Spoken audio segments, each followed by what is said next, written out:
Me présente, je suis Nancy Acquignon, chargée de communication pour France Université Numérique et nous avons aujourd'hui avec nous plusieurs intervenants que je vais laisser, se présenter. Merci et bonjour Nancy et bonjour à tous. Je me présente, je m'appelle Céline Combette, je suis, maître de conférences en histoire du droit et également alors j'ai fait une fac de droit, hein, on vous expliquera tout à l'heure que, ben, il y a plein de domaines dans lesquels ensuite on peut poursuivre son activité et son insertion professionnelle et je suis également directrice de la mission orientation emploi, direction mission orientation emploi qui regroupe un CIO, un centre d'information et d'orientation, et un bureau d'aide à l'insertion professionnelle. Alors, le bureau d'aide à l'insertion professionnelle, c'est plus pour nos étudiants qui sont déjà insérés, qui veulent, pardon, rentrer dans la vie professionnelle, mais on est là également pour les aider tout au long de leur cursus universitaire à trouver notamment des stages ou encore des petits jobs d'étudiants. Et on est à l'origine du MOOC, le droit est pour moi. Laurence. Oui, merci Céline. Bonjour à tous. Donc je suis Laurence, Nicolas-Vullième. Je suis également maître de conférences à l'université Paris-Panthéon-Assas en droit privé et sciences criminelles et j'ai depuis peu la responsabilité d'un double diplôme franco-allemand. Voilà, et donc je suis heureuse de participer à une fois encore, à ce webinaire et prête à répondre à vos différentes questions. Moi, très Justement rapidement, excusez-moi. Donc, non, moi, vas-y. c'est Hugo et je vais modérer le webinaire avec Sonia. Juste, voilà. Bonjour, est-ce que vous m'entendez? Oui. Vous ne me voyez peut-être pas, j'ai un problème de caméra. Je suis Sonia et donc je vais modérer ce webinaire avec Hugo. N'hésitez pas à poser vos questions sur le chat à droite de votre écran. C'est le moment d'en profiter. Les modérateurs sont là pour ça et ils les relayeront, à la fin de la présentation. Le webinaire va durer 50 minutes. Il sera enregistré dans sa totalité, donc si vous avez un souci technique entre-temps, pas de souci. Voilà, je pense qu'on peut commencer. Je donne, la parole aux intervenantes.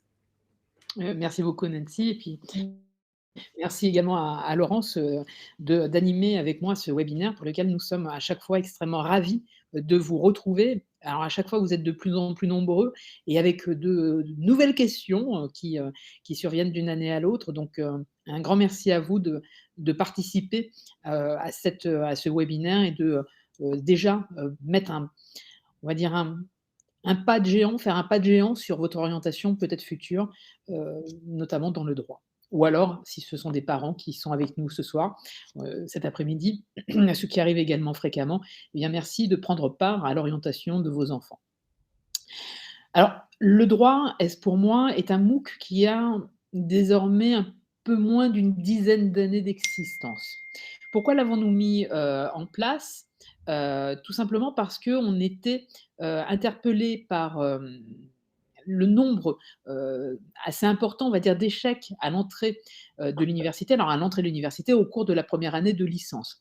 Un nombre important d'étudiants qui se trouvaient en difficulté en commençant les études de droit et qui ne savaient pas forcément avant ce qu'étaient les études de droit. Donc ce MOOC, il a été mis en place pour véritablement présenter les études de droit à quelqu'un qui ambitionne, envisage plus exactement de faire des études en droit, mais sans savoir véritablement ce que vont être ces études en droit.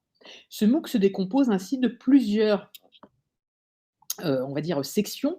Une première section qui est une présentation générale, une autre section sur les cours qui vont être ainsi enseignés à l'université. Alors on a fait cette partie en plusieurs parties. Une première partie où on va donner une introduction des différentes matières qui peuvent être suivies au sein d'une université qui enseigne le droit. On a fait quelque chose de très généraliste, hein. Vous allez retrouver des cours qui ainsi se retrouvent dans toutes les universités, puisque comme nous allons vous l'expliquer, tout à l'heure, sûrement à la suite de ces diverses questions, la licence en droit est extrêmement généraliste. Donc c'est pour ça qu'on peut ainsi faire un MOOC qui concernera toutes les facultés, toutes les universités dans lesquelles on enseigne du droit. Donc on va vous donner dans cette partie une première définition de toutes les matières, puis on va dans une seconde partie présenter un exemple de cours qui que vous pourriez avoir sur les bancs de l'université. Alors, par exemple, moi, j'ai filmé mon cours que je donnais alors, qui était Histoire du droit et des institutions. Dans une première partie, comme je l'indiquais, je définissais ce qu'était l'histoire du droit et des institutions. Puis, dans une seconde partie, eh bien, je donnais un exemple de cours que je donnais alors en amphi, qui était et qui portait sur les lois fondamentales du royaume, et notamment sur la descendance, l'héritage par les mâles. Voilà donc ce type de section, comment elle se décompose. On a, au fur et à mesure des années également, modifié ce MOOC et surtout ajouté du contenu à ce MOOC. On en a ajouté notamment, parce que c'était un retour qui était fort de la part de nos étudiants qui étaient en droit, sur la méthodologie juridique. On reviendra également sur ce sujet tout à l'heure. La méthodologie juridique, pourquoi? Parce que les étudiants, en général, les cours en droit, bon, alors ils peuvent ne pas plaire, hein, bien évidemment, ça, c'est quelque chose de très subjectif et propre à chacun. Donc les cours peuvent ne pas plaire, mais en général plaisent. Mais les étudiants, par contre, peuvent connaître un certain nombre de difficultés dans ce qu'on appelle les exercices juridiques, commentaires de texte, commentaires d'arrêt, cas pratiques, etc. Et on a voulu véritablement montrer ce qu'étaient ces exercices juridiques pour que chacun puisse prendre conscience de ce que l'on attend de la part d'un étudiant. Et parfois, on reviendra également dessus tout à l'heure, on a les fameux attendus nationaux, locaux, les compétences qu'on attend et tout. Et on se demandait pourquoi, justement, il y avait ce type d'attendu qui était défini pour le droit. Bon, alors, donnons-en un, par exemple, attendu en matière de français, avoir une bonne aisance à l'écrit et à l'oral. Ça paraît logique, parce qu'un juriste, ça va être quelqu'un qui va être amené à beaucoup rédiger, à beaucoup prendre la parole. Donc voilà, là déjà, l'exercice juridique, on comprend pourquoi tout d'un coup le français prend une place importante. Mais si on regarde également les attendus, on a la logique. La logique, on reviendra tout à l'heure dessus, la logique, vous l'avez compris, elle est extrêmement importante pour nous juristes. Comprendre comment on arrive à une solution juridique, eh bien, c'est par le biais d'une démonstration. Il faut arriver à démontrer quelque chose pour apporter une solution juridique. Et là, c'est le système de logique que chacun a, plus ou moins développé, qui se met en place pour permettre justement ce raisonnement juridique. Puis ensuite, eh bien, la dernière partie auquel nous avons pensé, c'était les professionnels. Faire du droit, oui. Alors on a tendance à penser que le droit mène à tout, et c'est un peu la réalité parce que nos étudiants deviennent avocats, juristes d'entreprise, greffiers, voilà, il y a vraiment même parfois ne travaillent pas au final dans le droit, tant la formation de base est généraliste et permet justement à tout à chacun de raisonner sur des points importants. Donc voilà, on avait réussi comme ça à avoir différents professionnels et chaque année, pareil, on essaye de trouver un nouveau vivier de professionnels qui accepteraient de porter leur témoignage. J'ai fait une fac de droit, je suis devenu commissaire de police, je suis devenu magistrat. Pourquoi? Qu'est-ce que la fac m'a apporté pour arriver à cette profession? Qu'est-ce que j'en retiens?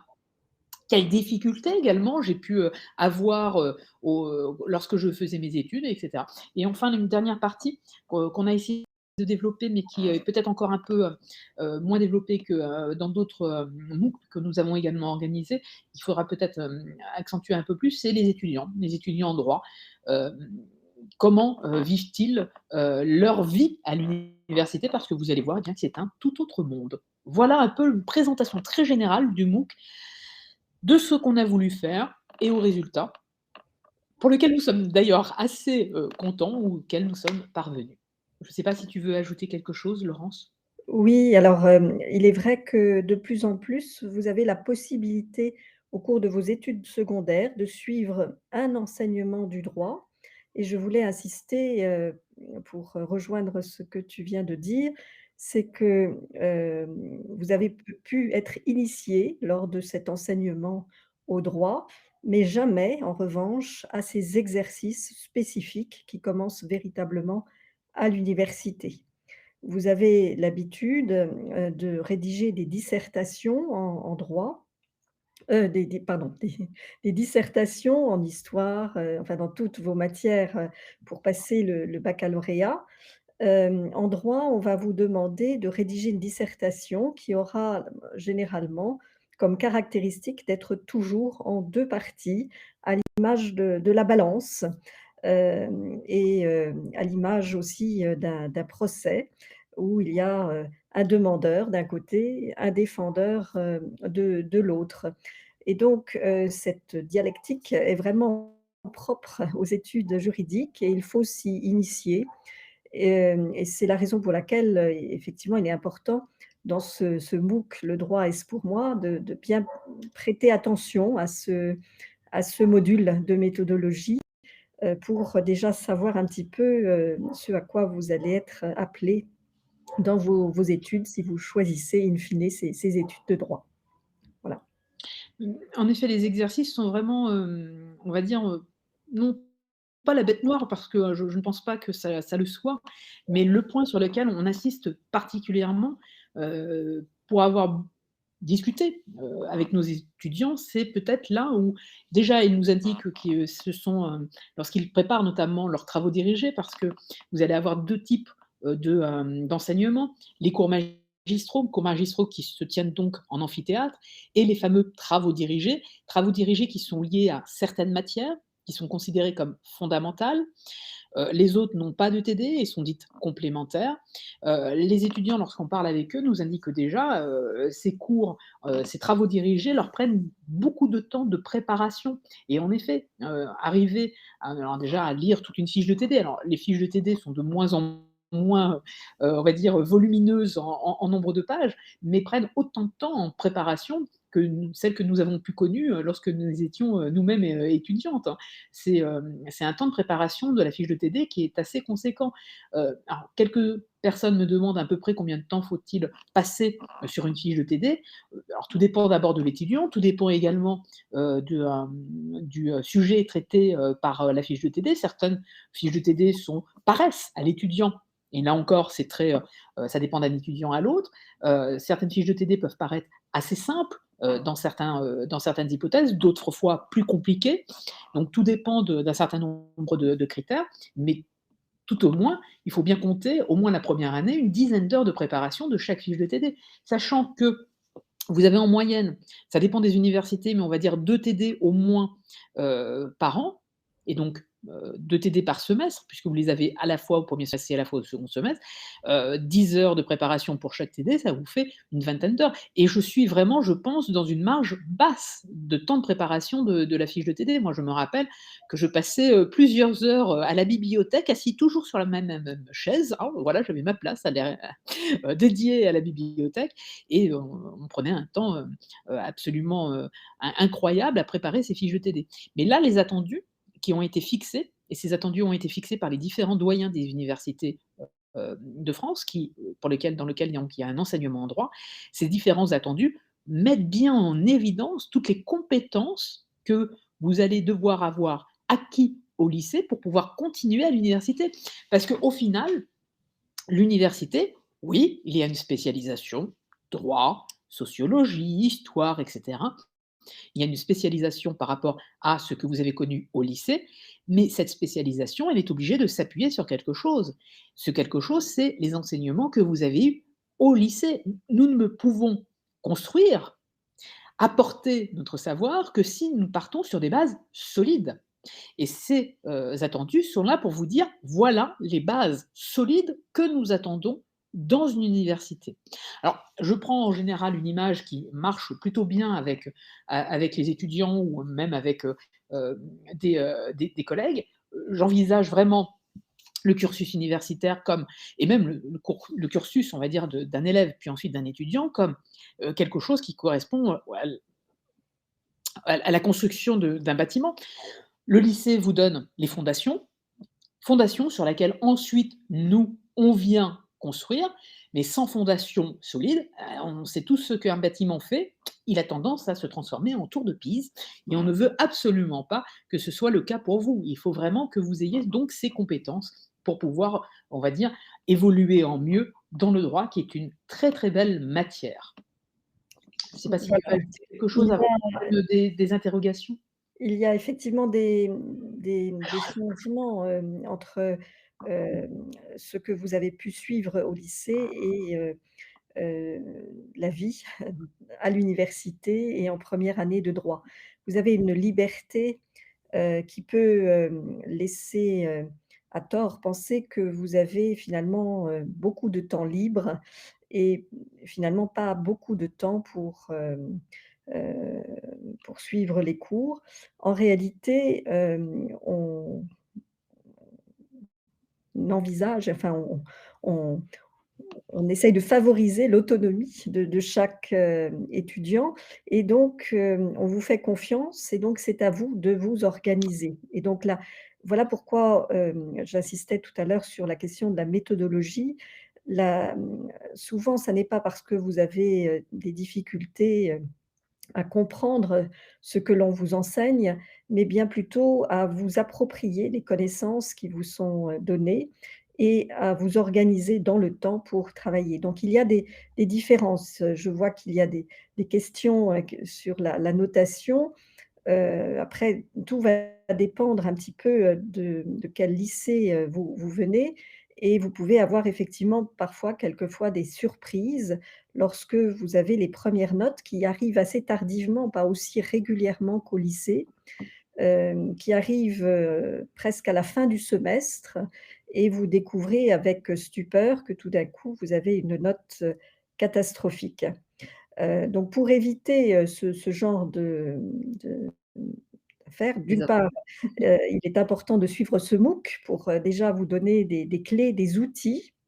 Il est important également, de participer activement et pas seulement passivement parce que c'est un petit peu le défaut de nous Français, de suivre les cours de manière assez passive ou en voulant, notamment aujourd'hui, beaucoup d'étudiants viennent avec leur ordinateur, et ne prennent plus un crayon et un papier et donc cherchent surtout à noter mot à mot ce que dit l'enseignant plutôt que de comprendre et ça c'est une perte de temps pour l'assimilation, sachant que, on vous donne souvent un certain nombre d'outils pour travailler, par vous-même et sur lequel vous pouvez vous reporter parce qu'évidemment l'attention n'est pas la même dans un cours de 50 minutes. Il y a des moments où vous êtes très attentif, des moments où vous ne l'êtes, pas aussi attentif. Vous n'êtes pas aussi attentif, c'est tout à fait, normal. C'est notre cerveau qui fonctionne ainsi.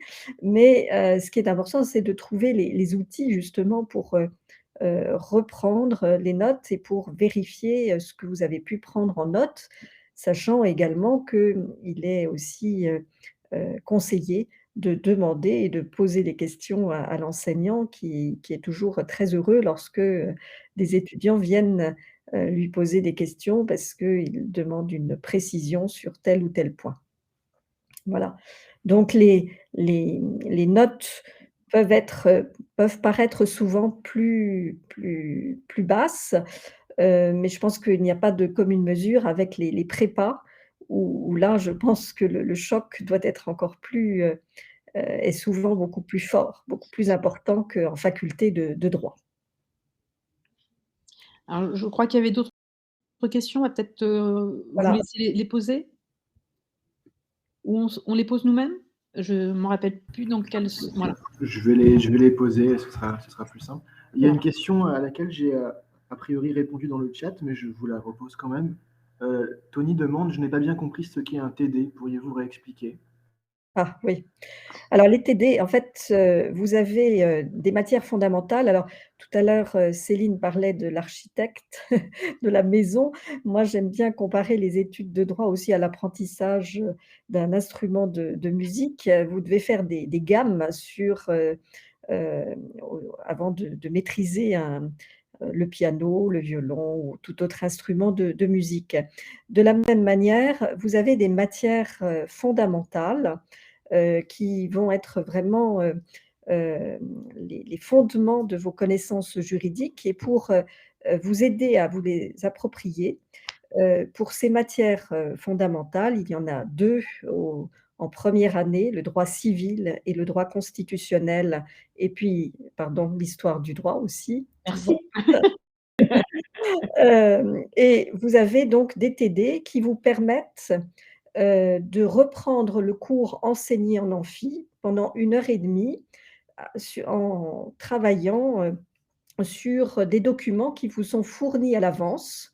Donc c'est un travail qui vous est demandé pendant cette heure et demie d'assimilation, de documents, donc ça peut être des extraits de décisions de justice, ça peut être des textes fondateurs, notamment, en histoire du droit ou en droit constitutionnel, et on vous demande de faire un exercice souvent, hem et donc vous avez ces exercices qui sont typiques, de la faculté de droit, que sont, en dehors de la dissertation que vous retrouvez, mais qui, obéit à des règles spécifiques en droit. Vous avez ce qu'on appelle le commentaire de texte ou le commentaire de décision de justice, le commentaire d'arrêt, qui est un exercice particulier. Et puis, 3e type d'exercice, ce sont les cas pratiques. Voilà. Donc, dans la fiche de TD, disons qu'il y a généralement, je dirais, une moyenne de une dizaine de pages. Bon, ça peut être parfois une seule page, ça dépend des enseignants, quelquefois, ça va jusqu'à 20 peut-être. Vous avez donc des documents qui vous sont donnés avec un exercice à faire pour, cette, séance de TD. Et durant la séance de TD, eh bien, le chargé de TD est là pour, voir si vous avez assimilé, si vous avez fait l'exercice convenablement, vous propose une correction de cet exercice. Voilà. Donc je ne sais pas si, nous avons répondu, et puis si Céline peut. Alors, en ajout, non, tu as été parfaite, hein, j'ai vu également que vous aviez ajouté le temps, notamment des TD, donc c'est parfait. C'est des petits groupes. Les travaux dirigés se pratiquent en petits groupes, contrairement aux cours fondamentaux qui, eux, ont lieu en grand amphi. Voilà, et donc les amphithéâtres sont de tailles différentes selon l'université où vous vous trouvez, mais donc vous vous retrouvez, dans un univers, donc vous pouvez vous sentir peut-être un peu perdu, alors que les TD ressemblent davantage à ce que vous connaissez en classe, dans le secondaire, puisque ce sont, des groupes, d'une trentaine d'étudiants, qui travaillent sur un thème, et on vous demande donc de participer heu, régulièrement, soit en rendant des devoirs par écrit, soit en répondant aux questions, qui vous sont posées lors de ces travaux dirigés. Il y a plusieurs modalités. Il y a Tony dans le chat qui vous remercie. Rebecca demande: est-ce qu'il y a un grand tri dans les sélections pour entrer dans une université de droit? Alors, sélection, non, puisque, Parcoursup a établi un principe qui, ne crée pas de sélection lorsque vous allez dans un parcours, général. Après, il y a des parcours spécifiques pour lesquels une sélection est pratiquée. C'est indiqué sur Parcoursup avec des capacités d'accueil qui sont déterminées et des critères, de sélection qui sont, donnés par la personne qui est responsable du diplôme. Mais pour on va dire, par exemple, une licence en droit, classique, il n'y a pas de sélection. Alors, il n'y a pas de sélection, mais il y a quand même quelque chose qui se met en place sur Parcoursup, car comme vous le savez, Parcoursup, eh bien, c'est un classement. On va vous classer de la première place, c'est-à-dire celui, pour lequel, l'université, veut absolument voir l'étudiant, assis sur ces bancs, de ces amphithéâtres, jusqu'à malheureusement la dernière place, pour un étudiant. Il est obligatoirement classé et après, eh bien, joue le rôle, de, sélection, si vous voulez, le nombre, la capacité d'accueil. En fonction de la capacité d'accueil d'un établissement, vous êtes pris ou non dans cet établissement. On va prendre les chiffres qu'on connaît bien, et qui sont visibles sur Parcoursup, pour Paris Panthéon-Assas. Pour Paris Panthéon-Assas, il y a à peu près 15 000 vœux d'élèves, en terminale ou en réorientation qui veulent, heu, intégrer la licence classique en droit. On a une capacité d'accueil qui doit être à peu près de 950 ou 1 000, je ne me souviens plus exactement, et ben, voilà, entre les 950 étudiants qui sont classés dans les premières places ont leur place, et ensuite ils peuvent bien évidemment dire: «Bah, je préfère aller en économie, je préfère aller en psychologie ou voilà, faire un autre choix que le droit. Il libère ainsi une place, ce qui permet de remonter dans le classement. Mais malheureusement, à un moment donné, plus de places, des places ne se libèrent plus et donc le classement s'arrête, est figé. Donc voilà, la sélection, elle s'opère comme celle-ci. Alors, vous dire sur quoi on se base, essentiellement sur les notes que vous allez obtenir, au lycée. Les notes du bac, non, puisque par définition, Parcoursup, émet son classement avant les résultats du baccalauréat, bien qu'on prenne en considération toutes les épreuves anticipées que vous avez pu passer et elles sont extrêmement importantes pour nous, parce que ce sont des épreuves nationales et qui ont, ainsi, qui permettent de faire la différence entre, tout à l'heure, tu en parlais Laurence, entre les lycées qui, ont tendance parfois à sous-noter et les lycées qui ont la tendance par contre inverse à surnoter. Donc les notes nationales nous permettent justement de faire cette différence. Donc on va prendre en considération les notes de première, les notes de terminale.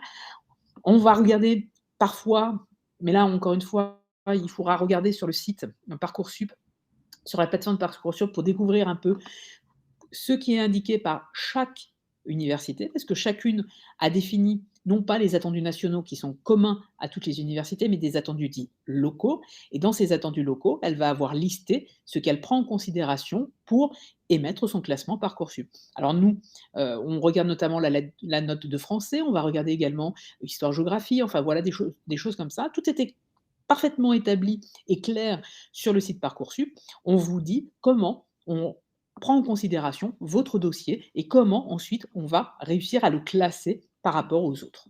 Voilà, j'espère que j'ai été relativement claire parce que je sais qu'à travers Parcoursup, il y a toute une, c'est un site qui fait extrêmement peur, alors que c'est un vrai outil, tant pour nous universités que pour vous, lycéens. Il faut, utiliser Parcoursup et ne pas en avoir peur.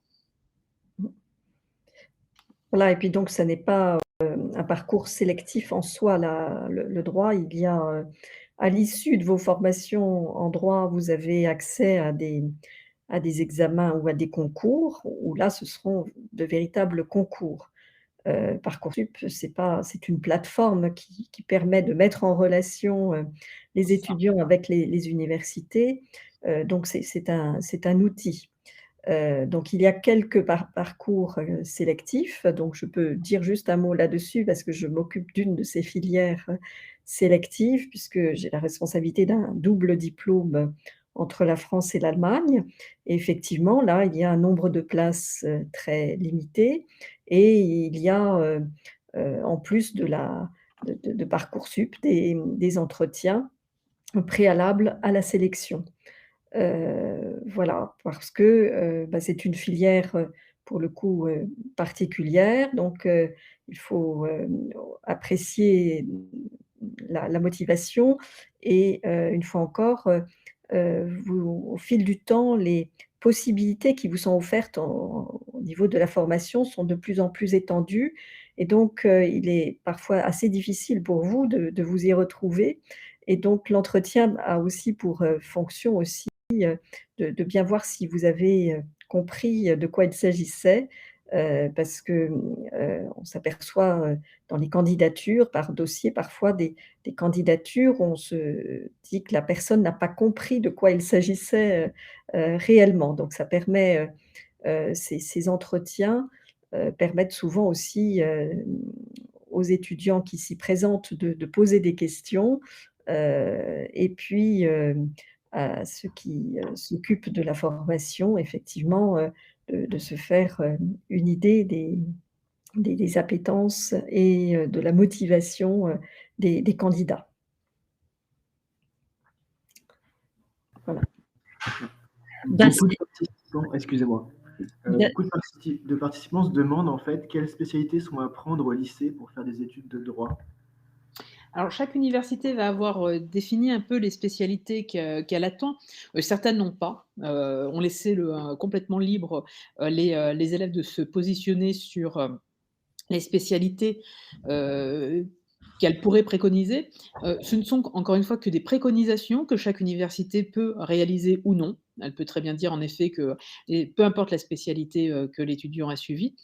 Pour Paris-Panthéon-Assas, nous avons listé, les spécialités, on peut vous les donner.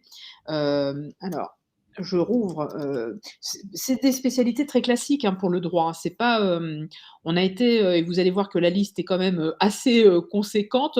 On n'a pas été dans des, on a cherché, à vrai dire, les spécialités, pardon, qui vous permettraient de, hem, comment dire? De réussir au mieux une fois, franchi les portes de l'université. Alors dans les spécialités préconisées, hein, je souligne bien préconisées, on a histoire, géographie, géopolitique et sciences politiques. On a humanité, littérature et philosophie, langue, littérature et culture étrangère, mathématiques, sciences économiques et sociales. Vous voyez, c'est quand même, en général, lorsqu'on regarde, les dossiers, des lycéens, ce sont les spécialités que vous choisissez quasiment naturellement. On a défini, ces attendus récemment, hein, on ne les a pas établis, dès le départ, et lorsqu'on regardait les dossiers, eh bien c'était, ces spécialités sur lesquelles, lorsque vous envisagiez de faire du droit, vous vous tourniez, encore une fois, quasiment naturellement. Voilà, on ne vous demande pas une spécialité, qui sorte, du commun et donc, peut-être certains se demandent pourquoi on demande les mathématiques. Eh bien tout simplement, ça a été expliqué au début de ce webinaire par, Céline. Le juriste doit être logique, il doit démontrer et donc, du coup, les réponses doivent être structurées et avoir pratiqué les mathématiques, permettent souvent, d'avoir un raisonnement très très clair et voilà. Il ne s'agit pas, être juriste, c'est pas être, littéraire, je veux dire si vous souhaitez écrire un roman, ça n'ira pas avec le droit parce que, il y a des questions pratiques, et on attend des réponses pratiques. Donc il faut aller droit au but, sans circonvolution. Donc, il faut savoir s'exprimer, clairement en français, sujet, verbe, complément. Heu, Éviter les effets de style parce que, ce qui compte, c'est vraiment, l'efficacité de la parole. Voilà. Et la simplicité parfois Yes. est, extrêmement difficile à avoir, Voilà. et pourtant c'est ce qu'on veut. Voilà et donc ça, c'est pour ça que, il y a tout un apprentissage. Plus vous écrivez, plus vous exprimez à l'oral, plus vous acquérez des automatismes et des facilités, qui vous permettent d'avancer et de convaincre. Voilà. Y a-t-il d'autres questions? Une question qui revient également assez souvent, est-ce que si l'on vient d'une filière technologique, on a nos chances en droit? Alors, c'est une question qui revient, régulièrement ici, mais qui revient, lorsqu'on fait des présentations dans différents lycées, qui revient vraiment de façon très régulière. Tout simplement parce que lorsque vous faites des bacs technologiques, pardon, dans lequel notamment, les bacs STMG, dans lesquels vous avez du droit, vous avez tendance à penser: «Ben, j'ai fait du droit, j'ai eu la matière droit», c'était pas une option. Moi, chez moi, c'était du droit, qui était, en matière, principale. Donc je suis destinée à faire du droit par la suite, et c'est pas si évident que cela parce que ce que vous voyez en droit, dans une filière technologique, c'est quelque chose de très pratique. C'est du droit, on va dire, concret, appliqué à un cas particulier où il manque le raisonnement juridique qui peut, venir à côté de cette solution pratique, et malheureusement à l'université, on va vous demander d'abord et avant tout d'avoir ce raisonnement juridique. Ne pas appliquer, on va dire, des décisions sans arriver à démontrer pourquoi vous appliquez cette décision. Il y a moins de côté pratique que, dans une filière, technologique. Donc vous avez tendance à être un peu perdu, voire, si je regarde un peu les résultats que nous avons, beaucoup perdu malheureusement, lorsque vous faites le passage dans une faculté de droit, et traditionnellement, le taux d'échec est assez, conséquent pour des étudiants qui sortent de bac, par exemple STMG, malheureusement. Voilà, parce que souvent, une des difficultés effectivement lorsqu'on donne un cas pratique, beaucoup trouvent même la réponse assez naturellement parce que le droit, il y a aussi beaucoup de bon sens. Simplement, quand on regarde le résultat, voilà, l'étudiant s'étonne parce que justement, il faut prendre le lecteur par la main et lui expliquer, comment vous arrivez d'un fait, heu, enfin de circonstances, à une solution, précise, Et donc, si vous ne menez pas par la main votre lecteur en lui expliquant par A plus B comment vous arrivez, de cette situation à votre conclusion, eh bien, généralement, vous n'avez pas la moyenne. Voilà.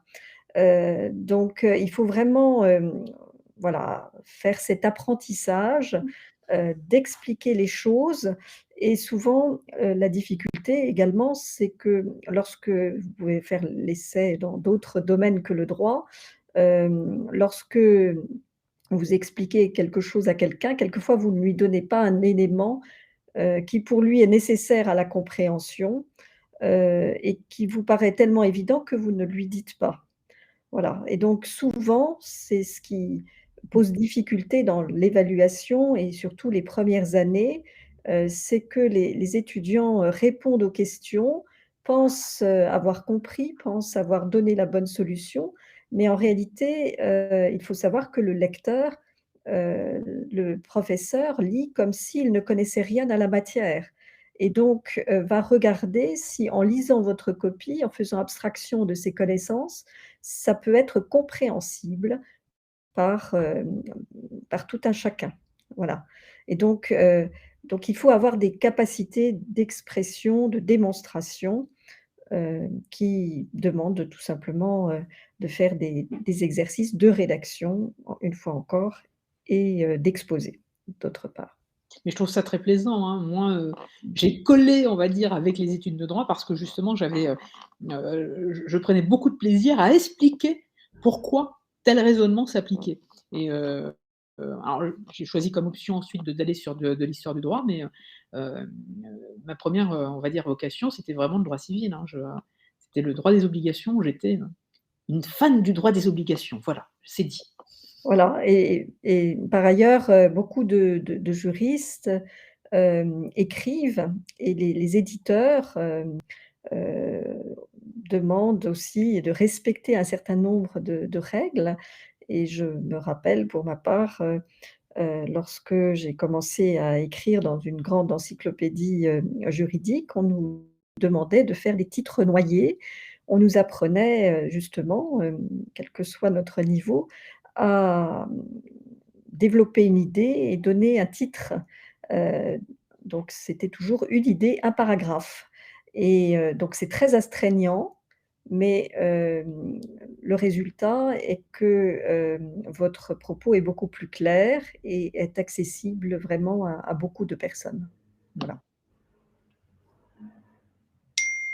Merci.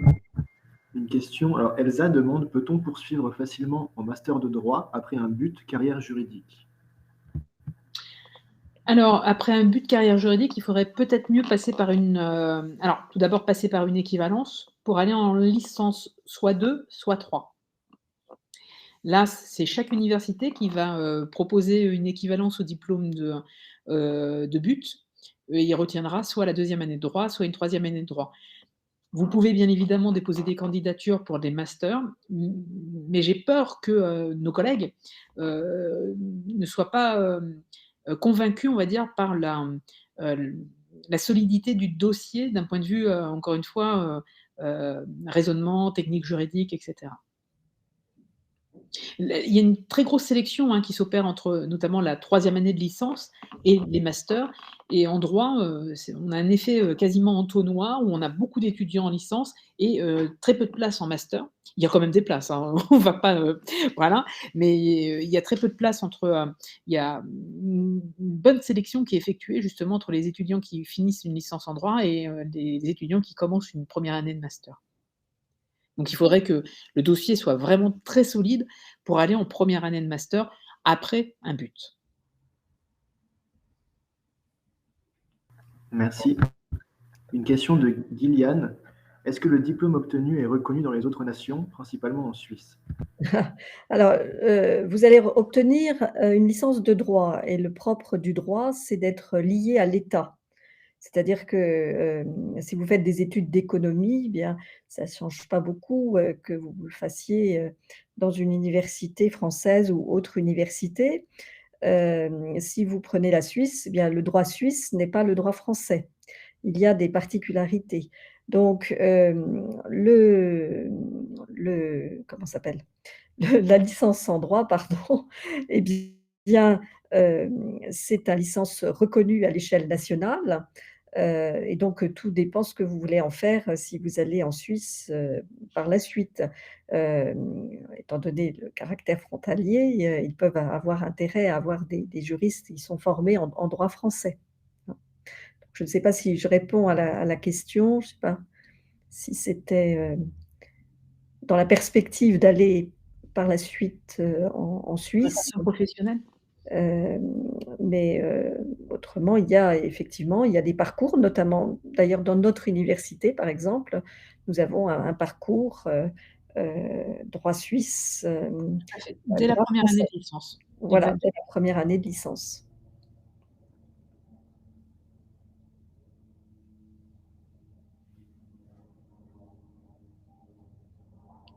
Je viens de demander à la personne dans le chat si elle veut apporter des détails. D'accord. D'accord. En attendant, il y a une question d'Ilona. A-t-on du temps pour faire des activités autres et avoir une vie sociale, même si la charge de travail est importante en fac de droit? Plus aucune vie sociale, c'est terminé. Ah oui, oui, oui, vous Et même avez au oui. contraire, on va vous demander de vous aérer. Pardon Laurence, je t'ai coupé.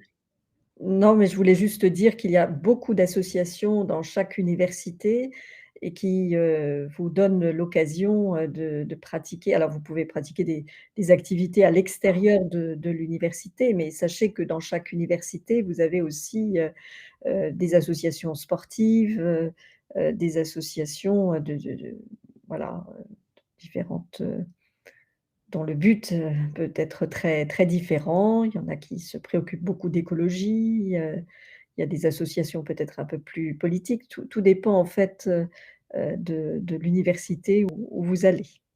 Alors le but de ces associations, elles ont toutes un objectif, on va dire, différent. En effet, tu en as parlé de certaines, politiques ou culturelles et cetera. Mais l'avantage que vous avez à adhérer, on va dire, à une association dès le départ, c'est que vous allez être, on va dire, amené à côtoyer des étudiants qui sont déjà dans un cursus assez évolué, dans des années de master ou des choses comme ça. Et ils peuvent être d'un soutien important justement si vous connaissez des difficultés en première année, en deuxième année, peu importe. Si vous connaissez des difficultés, vous pouvez vous tourner vers eux et leur demander justement de vous aider sur des points que vous n'auriez pas peut-être compris. Ils peuvent vous aider également en termes d'orientation, et cetera. Donc il y a ce but de participer à la vie de l'établissement, mais un but également pour vous, un but d'aide à mieux s'intégrer au sein de l'université. Et tout à l'heure, je vous disais que non, on voulait plus de vie sociale, mais au contraire, comme je le soulignais, on veut que vous ayez une vie sociale parce que avoir la tête dans les ouvrages H24, malheureusement, ça ne donne pas forcément de très bons étudiants en droit. Voilà, il faut savoir également s'aérer et prendre du temps pour soi, pour ne serait-ce que s'ouvrir aux autres. Et je crois que le droit est une matière qui s'ouvre aux autres. Voilà, oui. Donc surtout, ne vous enfermez pas avec votre fiche de TD. Ce Vous n'est allez pas passer du temps, mais il faut également s'accorder passer du du temps. temps certes, mais voilà. Une Puis après, question de... Oh, pardon. travailler en commun. Pardon, vous pouvez travailler, seul ou vous pouvez essayer aussi de travailler en équipe, c'est un Oui, bon c'est un avantage. très bon exercice. On avait une collègue qui indiquait aux étudiants que, pour réviser, c'était très bien de réviser en groupe, mais réviser à partir d'un certain temps. C'est-à-dire qu'à partir du moment où vous avez les connaissances suffisantes, vous pensez avoir les connaissances suffisantes pour aller passer le partiel, là, le travail en équipe devient très intéressant parce qu'arriver à expliquer un point à un étudiant, à un de vos collègues, eh bien, c'est exactement ce qu'on va nous demander, ce qu'on va vous demander lors d'un partiel. Donc, si vous arrivez à expliquer un point précis à un de vos collègues, ça veut dire que vous avez compris et que donc, tout va bien pour le partiel. Vous êtes préparé. On vous a coupé, pardon, Hugo. Pardon. Une question qui revient souvent dans le chat aussi. L'option mathématiques prise en première peut-elle suffire? Alors, elle n'est pas obligatoire, hein, entendons-nous. Avec Laurence, on insiste sur les mathématiques, mais il faut être également un peu stratège, puisque vous avez compris que Parcoursup, c'est un classement qui va prendre en considération vos résultats de première et de terminale. En gros, si vous êtes une bille en mathématiques, il faudrait peut-être vous éloigner des mathématiques et renforcer vos compétences dans d'autres domaines. Il faut également être un peu stratège. Les mathématiques, c'est très, très bien, encore une fois, et ça vous montrera, la logique, ça vous aiguisera votre logique, mais il faut également, avoir ce côté pratique et voir que Parcoursup est un classement et si vous n'êtes pas bon en mathématiques, ne pas prendre ces spécialités. Vous voyez, c'est quand même assez, voilà, il y a un juste milieu à trouver. Oui, tu as rappelé tout à l'heure les différentes spécialités préconisées et donc ça peut être l'histoire-géographie. Si vous êtes Voilà. très bon en histoire-géographie, il vaut mieux choisir l'histoire-géographie pour avoir, justement une excellente note, qui gonfle votre moyenne plutôt que de garder l'option mathématiques parce que, là où vous n'arrivez pas à décoller et vous restez à 4/20. Voilà. Faut choisir là aussi, celle qui vous mettra le plus en valeur.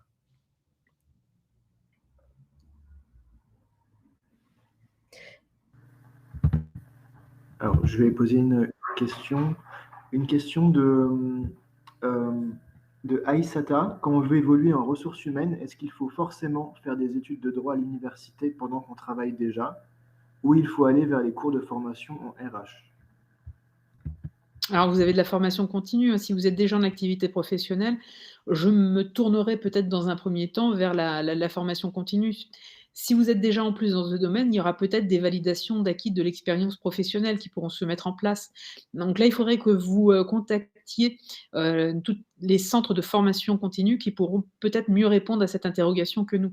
Mais activité professionnelle et travail universitaire en même temps, être étudiant en même temps, c'est extrêmement difficile à jongler entre les 2, hein, donc peut-être soit prendre du temps et vous accorder, pendant, 3 ans, la possibilité de passer votre licence. Maintenant, on a des comptes de formation qui permettent justement de faire une sorte de césure dans son activité professionnelle pour reprendre, des études. Mais jongler entre les 2, alors même si on a mis en place notamment des parcours dits numériques, où vous n'avez pas des cours en présence, mais c'est tout à distance, heu, c'est assez compliqué de pouvoir, gérer les 2 éléments en même temps, hein. Donc la formation continue serait peut-être le meilleur élément à prendre en considération, sachant qu'encore une fois, vous avez peut-être, si vous exercez déjà dans cette activité, une reconnaissance de votre activité, de vos acquis professionnels qui peut se mettre en place.